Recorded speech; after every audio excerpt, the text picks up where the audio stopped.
Hello everyone. Hello. It's been a week since we have a new president. So-called elected president, which means that I think he was sworn in on the 1st of September. Yes. And he Let's look from here, a bit backwards into the PE and then forward from here also. Okay. Now on so-called hindsight. Yes. What do you think of the result? No, I think the result reflects the result. The outcome of the elected president. It reflects the shift overall, the power shift. That means now actually Dr. Tony Tan, though being the winner, he won just by a very razor-thin kind of hairline kind of margin. Disgraceful. Out of 2 million votes, maybe just got over 7,000 majority over Dr. Tan Cheng Bock. Now if you look at I think some analysts actually figure out it this way. Okay, now we all know that Tony Tan is a 100% PAP man. Though he may say, I'm neutral and all that. But the very fact that he has been with the PAP over decades and now at 71, and last job with the SPH, and prior to that he was also executive director of the GIC. Now being in that sensitive position is a very much PAP man. Okay, so by winning that, we would then attribute that all the votes that go to him are actually pro-PAP votes. Now Dr. Tan Cheng Bock would also garner a lot of votes from PAP supporters, no doubt. Okay, he also been a PAP man before, though just an MP, not a minister, nor a deputy minister, prime minister. And I would think that he had garnered a small percentage of PAP, and a large part is a neutral middle ground. Voters who think that they want a more neutral kind of president. Then you have next Tan Ji Se.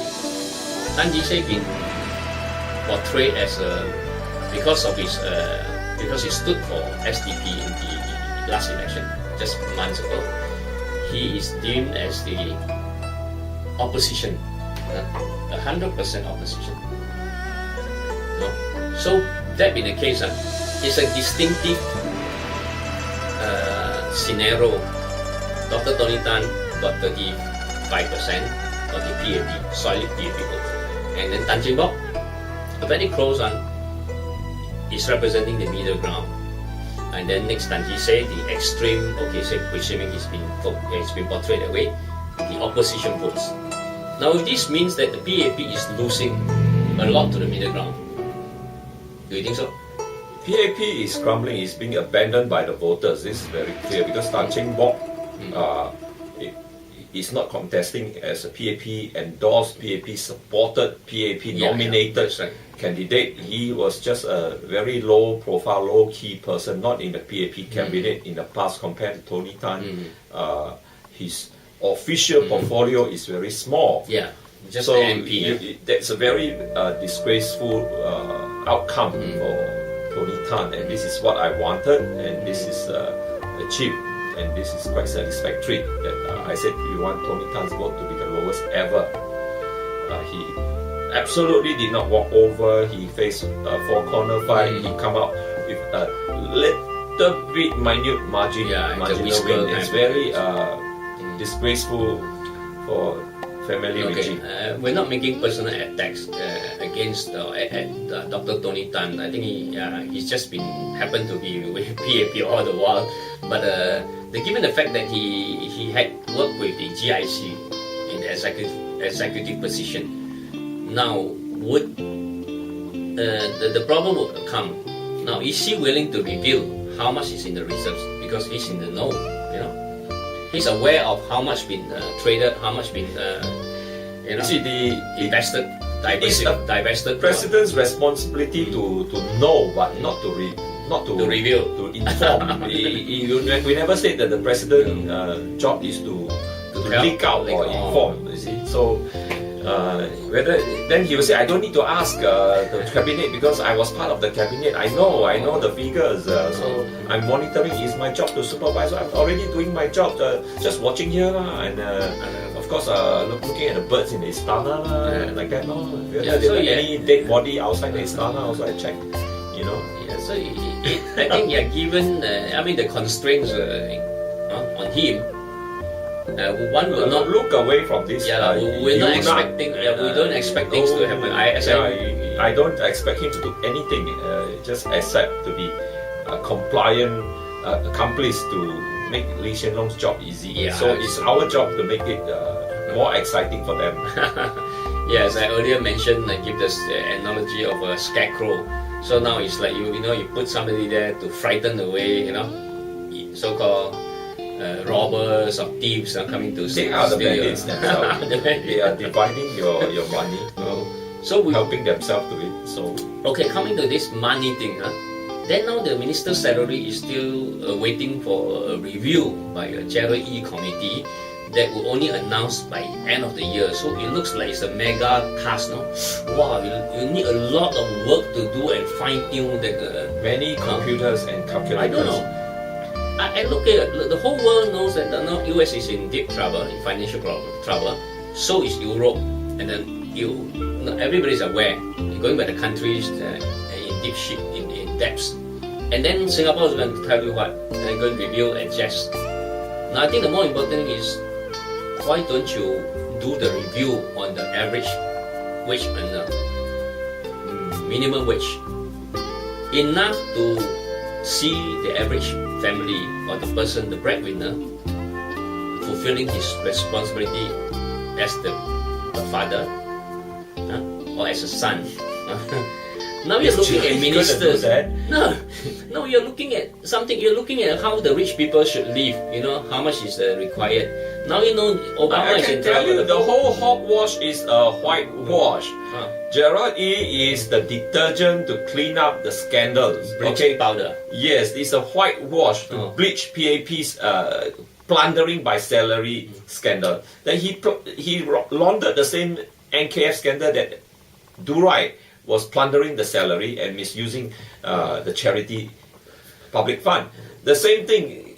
They used the same detergent twice just to clean up. It looks like a very strong bleaching powder. But I think the thing is, the focus should be on the Singaporean, because now with the recession, the inflation, all this impending or rather taking place, and the property bubble and all that, many people been unemployed in the US.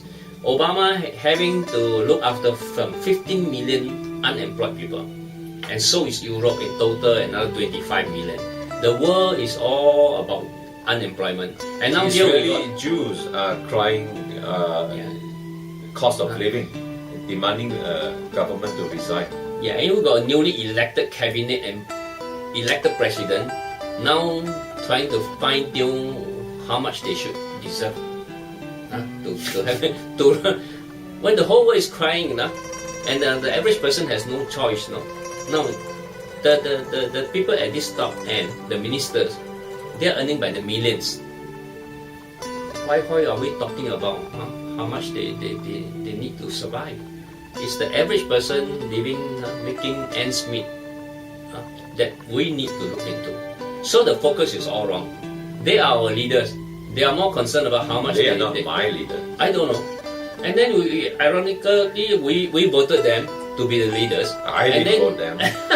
And then we're concerned about whether they deserve, they have the deserving benchmark, so that they will not earn less, so that they will be prone to It's corruption. down to what Lee Kuan Yew is crying about, political divide becoming a national divide. Okay, talking about political divide, isn't this the PAP's own making, own doing? All the while for the last 5 decades or so, it's all PAP's effort in running the government. There never had been a strong opposition in parliament to object their policies. So if you arrive today and you say you got political divide, you answer yourself. They are afraid of the divide. They are telling you that they are uncomfortable sitting on the crack that tear their ass apart. No, but because I think this last election, they have seen the results, very different. Now they get the lowest 60%. The political divide is caused by a lot of other divides that are direct result of family regimes policy, such as the cultural divide, the ethnic divide, the nationality origin, country of origin divide, the culture and citizenship, new citizens versus original citizens. Now you just going before we discuss the influx of the new people, okay, the new citizens or the foreigners. Now all the while PAP has always used this minority representative multiracial thing as an excuse to form the GRC, and because it's been very comfortable for their to serve their purpose. Then you talk so much about it. All you can say is they did a lot of micromanagement to try to make this multiracial, multicultural, multi-religion society functional, and it had been a success. Something that foreigners have been envied about in the past decades. But now it turned into one whole pot of shit that everybody know is hopeless, that you can't mend it anymore. That you mix all the wrong ingredient in the wrong speed, wrong pace, and they are rejecting each other. It's not going to blend well, and the past success is ruined. No, but I want to correct you, because now you cannot compare Singapore's context with you're talking about successful in the managing the multiracial components. I don't quite agree, because Singapore is. I don't really want to say that they are really successful or whatever. But you can say that some people from elsewhere more envy of I don't know the past harmony. Now comparatively now is undone. Okay. I don't know which other country have a multiracial problem and has civil war every other day. I don't know, but I live in China for the last few years, and China. I'll give you the example. Okay, if you know Israel, if you know Palestinian, you mean Israel, or you're talking about? It's the same neighborhood that you will see bullets, rockets flying, and then warplanes. So that precisely would be Lee Kuan Yew's explanation to you, that they have done a good job. That nobody can do it. Whatever, he was proud of it himself, okay? That he was classified as his success. He was so enjoying people flattering him like this, okay? But now, this thing is gone. Okay, it's gone. I tell you. Now he admitted it. There's a divide. China has got developing the national divide. Who did it? Okay, you look at China. China is 1.45 billion people, okay? It has 56 minority groups, ethnic groups. Ethnic. Okay. And then given the size of the country, you think it's easy to do the security, the control? I don't know. I haven't seen too many people fighting. There are some. There's some pockets of sometimes randomly you find some cases. But okay, that aside, now talking about the political divide. First, okay, two things we're going to discuss: political divide, the national divide. Political divide, we play no part as the opposition. We are so. He's blaming us to say that we have been so not sharing the same view. You never put us on a fair level. Because of us, that's called the political divide. Because we want to go this way. No. This time round, actually, frankly, even you put anybody to go anywhere as a one-to-one, the opposition would garner about 30%. It's because the people, it's not that they decided to give the vote to the opposition, it's the resentment, the frustration they vote and show you. The political divide show up now in vote. That's why it hurts, you see, because in the past there were these divides in views, but not in numbers, you see. Now we garnered the number, then he can feel his ass being torn. No, unless they are looking forward to walkover. No, okay, unless they are so naive to think that everything is a walkover, of course, then it's okay. It was the way in the past. He got so used to it, so comfortable. Okay. Now he go through so much hurdles and humiliation. So now you look at every other country. I'm sure regimes are all toppling. Everywhere people change because why? The resentment on the ground. Now they're encouraged by what the voters are more aware of what's happening around the world. They can compare, and they also want to know their rights.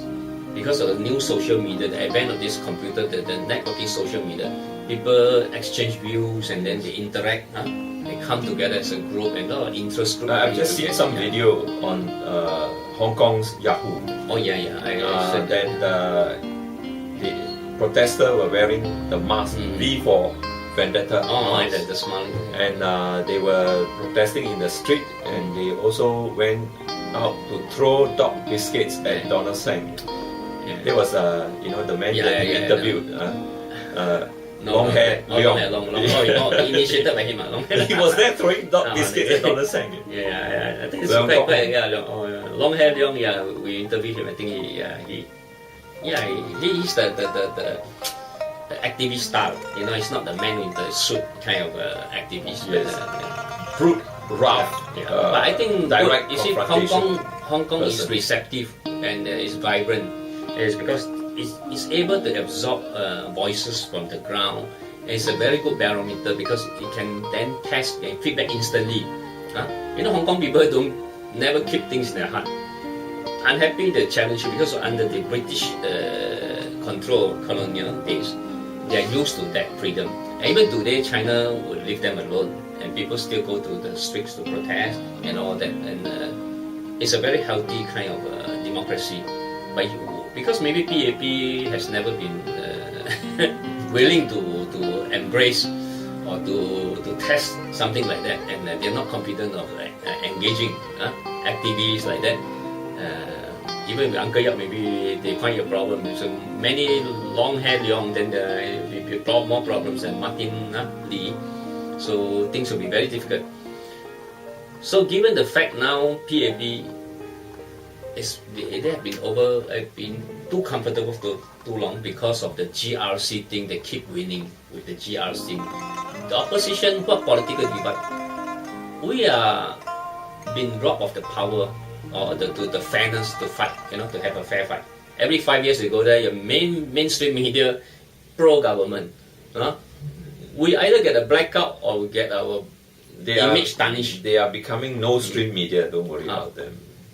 So actually, it's not due to the swing to the opposition. The vote is because from the ground is the resentment, the dissent. People get fed up that you give empty promises. You have no regard for their interests anymore, their living conditions, their aspirations, everything. You have given their jobs to foreigners, right? And then you rob them on the jobs and you want them the votes. Of course, you compensate them with the what do you call it? The shares.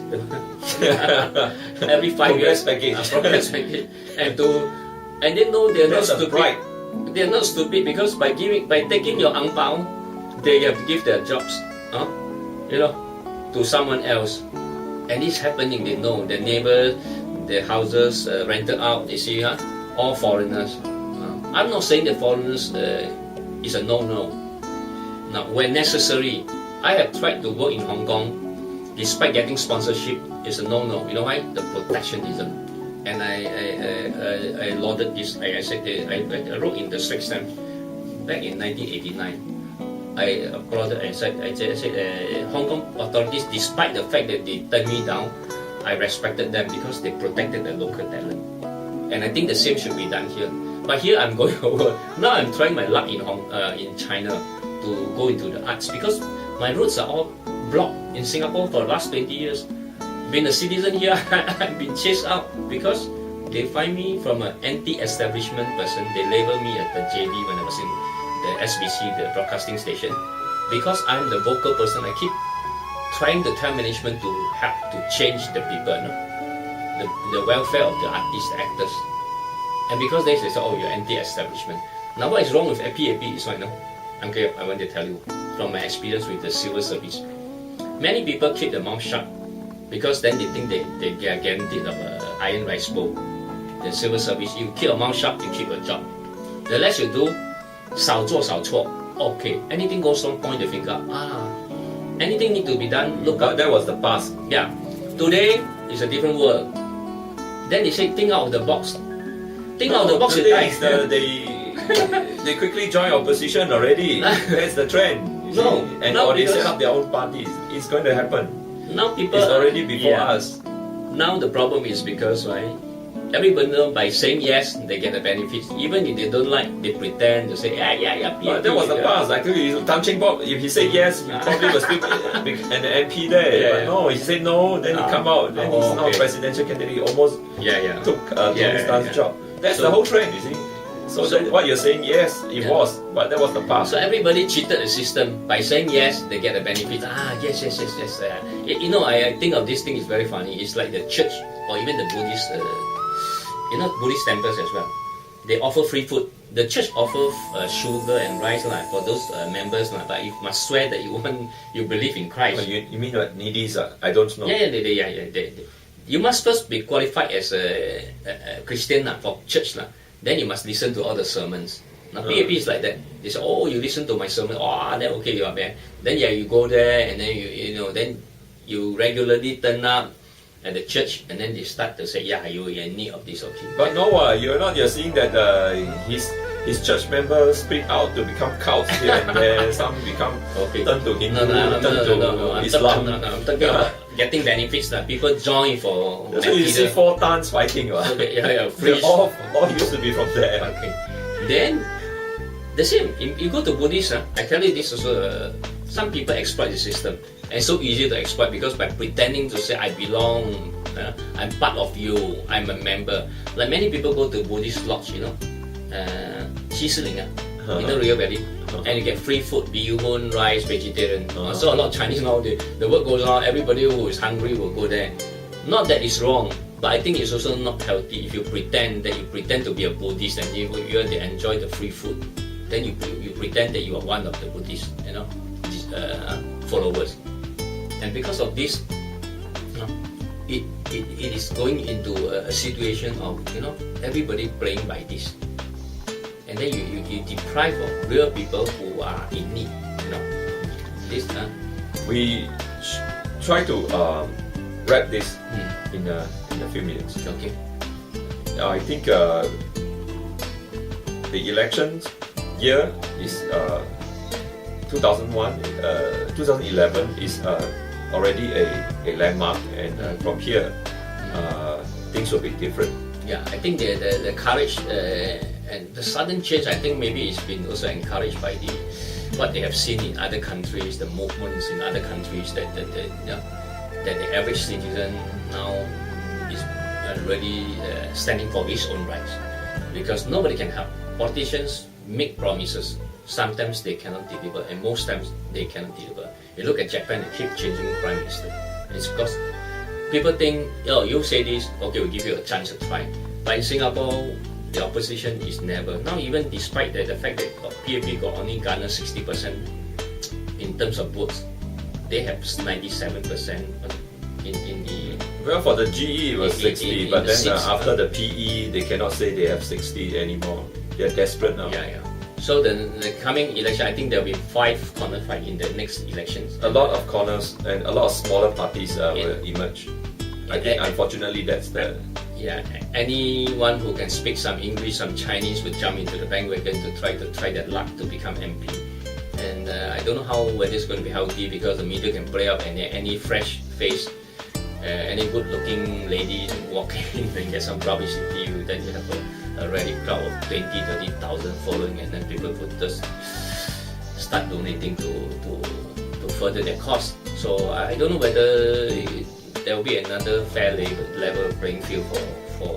It will be totally different. It will be totally different game from now on. So I don't know whether it's going to be healthy, but anyhow, the trend is going to be this, and if PAP does not read the ground and make... Don't care whether they read or not, they are not in control. Okay. If you want to be in control, act and do your part, and you are in control. And I think the citizens have to then exercise and enforce, work in force together.